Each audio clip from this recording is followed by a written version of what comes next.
doing, Doc? I need fuel. Give me fuel, take a fly, send me tracing out of sight.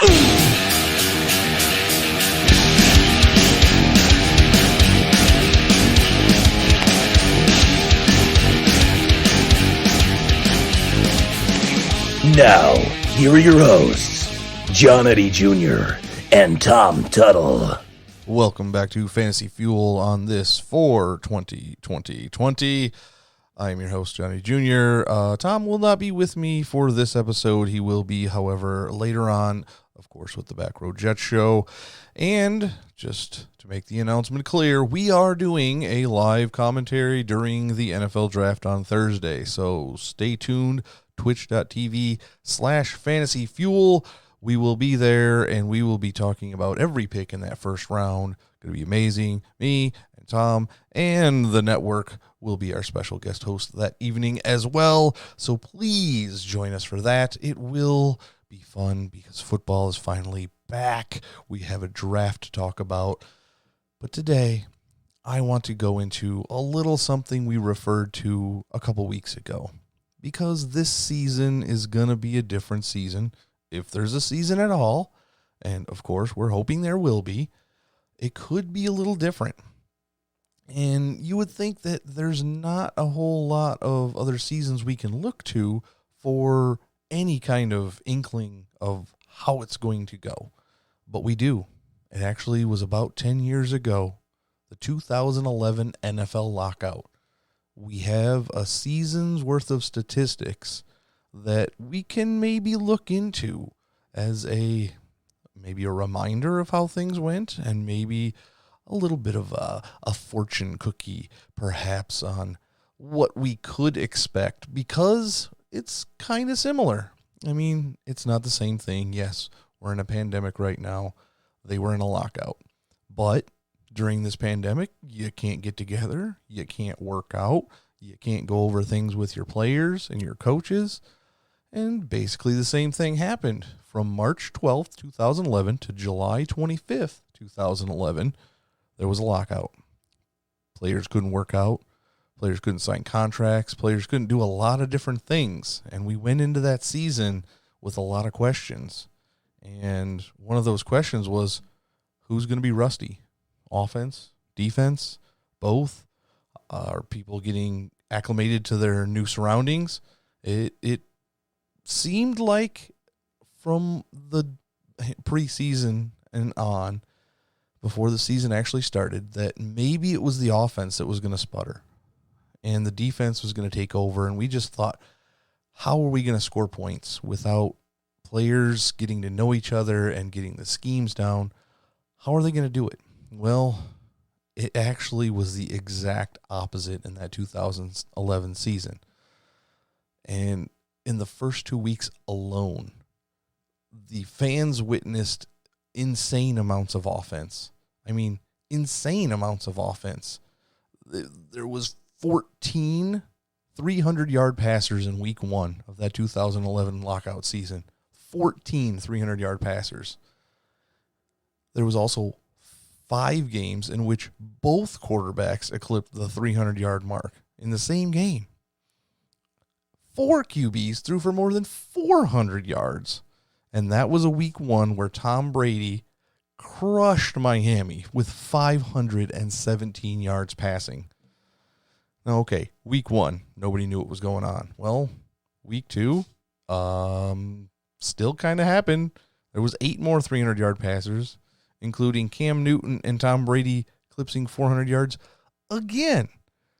So just first 2 weeks alone, players were going off, and it was all offense. Now, part of that could be because the defense was rusty, or maybe we were just kind of playing schoolyard ball, and when only the quarterback and wide receiver knows what's going on, the defense kind of doesn't know what to prepare for. Well, maybe not. There was also a lot of injuries. Teams like the Giants and the Broncos, oh boy. Denver started the second week of that season down 7 starters. The Giants lost 7 starters before the regular season even started. In 2 weeks, the Chiefs had lost Eric Berry and Jamal Charles to torn knee ligaments, and that was after losing their starting tight end, Tony Moyaki. To make matters worse, the Lions lost their rookie running back, Mikel LeSure, if you remember that name, to a ruptured Achilles tendon. And the same for Panthers linebacker John Beeson.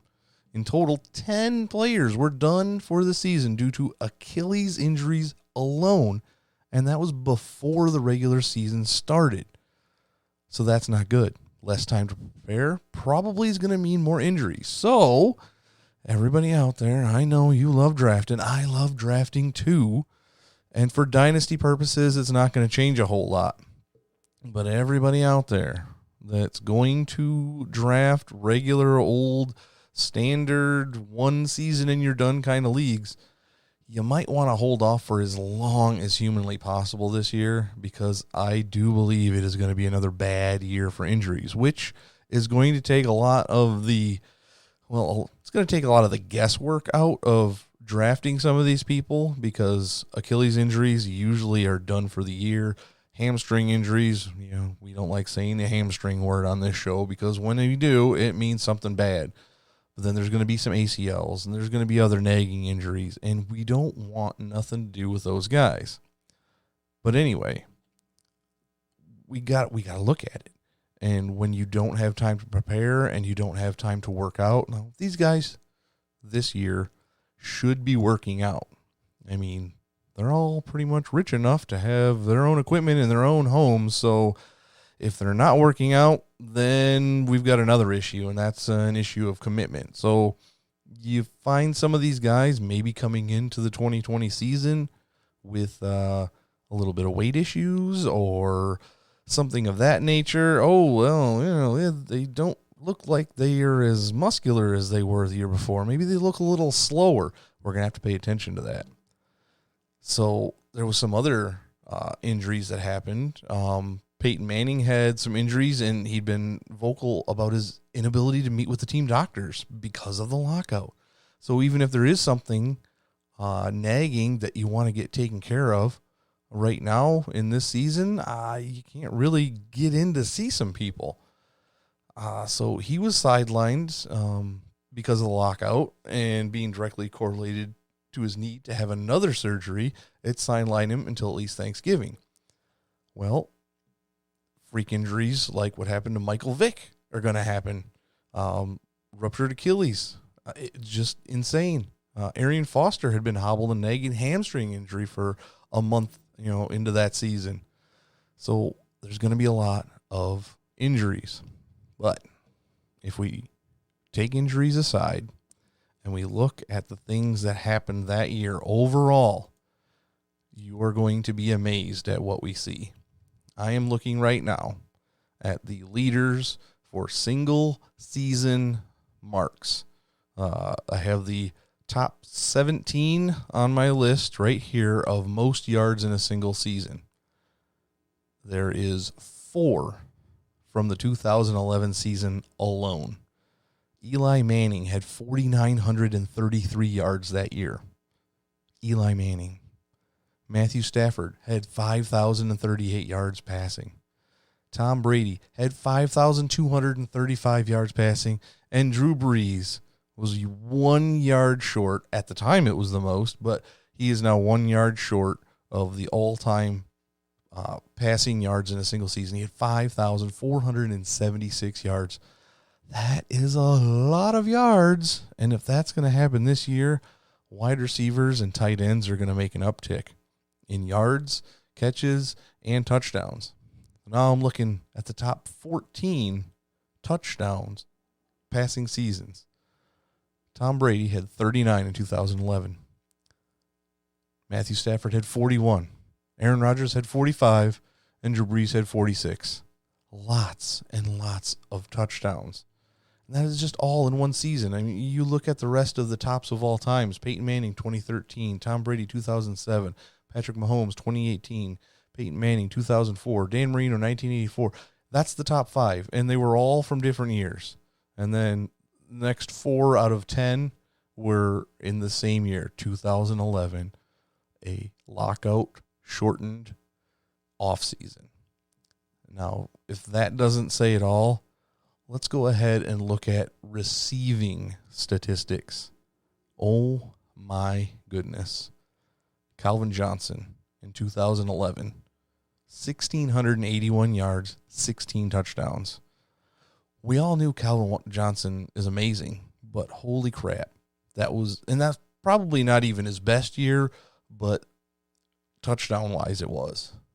Wes Welker, 122 catches, 1,569 yards, and 9 touchdowns. Wes Welker is not a touchdown machine. He's a catching machine, but usually not to the tune of well over 10 yards a catch. Everybody remember Victor Cruz? 82 catches, 1,500 yards. This guy's almost making 20 yards a catch. 9 touchdowns. Larry Fitzgerald did his normal thing, 80 for 1,411 yards and 8 touchdowns. That's just Larry Fitzgerald. That's what he's going to give you. Steve Smith, 79 catches, 1,394 yards, 7 touchdowns. Oh, and guess what? This was a season for tight ends. Rob Gronkowski and Jimmy Graham, both 90-plus catches, both 1,300-plus receiving yards. Rob Gronkowski, 17 touchdowns. Jimmy Graham, 11 touchdowns.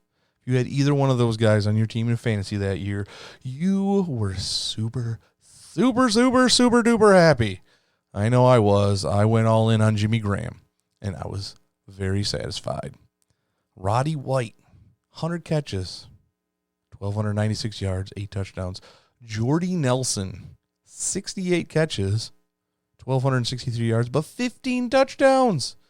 Brandon Marshall did his thing, 81 for 1,200. Mike Wallace, 72 for 1,200. Hakeem Nicks, 76 for 1,200. Dwayne Bowe, 81 for 1,159 yards and 5 touchdowns. If you had Dwayne Bowe that year, you were ecstatic. And after that, you were shooting yourself in the foot if you picked Dwayne Bowe. Antonio Brown was just merely scratching the surface. He had 69 for 1,100 yards. Vincent Jackson, he had his normal 20 yards a catch and 9 touchdowns. Nate Washington, Steve Johnson, Darius Hayward Bay. Darius Hayward Bay is on this list of the 2011 season. If that doesn't tell you that almost anybody can have a great year in a shortened off-season type of program and situation, I don't know what else to tell you. I am starting to think that we should be all in on quarterbacks and wide receivers and tight ends this year. Maybe finally, I can actually talk about tight ends with confidence again. I didn't get to do it last year, and that kind of made me sad. But this year, I got another good feeling. But it's not just a feeling because I love talking about the tight end position. It's a good feeling because we actually have another season to go back and look and have statistics that say because players weren't able to work out with their facilities, weren't able to see their coaches and get their schemes down and get everything on the same page with their offense, it really seems to favor the offense. Now, what does that say about running backs? That's a good question. I don't know if that is going to make running backs a more valuable asset. Say, if you can get a Dalvin Cook, and of course, if he stays healthy, should you be drafting and getting good running backs because there will be more wide receivers that are useful during the season? Or are these wide receivers going to be so just insanely statistically good that we should be taking them because the benefits of having multiple of those great wide receivers will outweigh having a lesser running back? That we're going to have to look at. If the NFL can get back in the groove, get back on track, and we can end all this lockdown stuff and be safe about it, we'll see a different story going into training camp and preseason.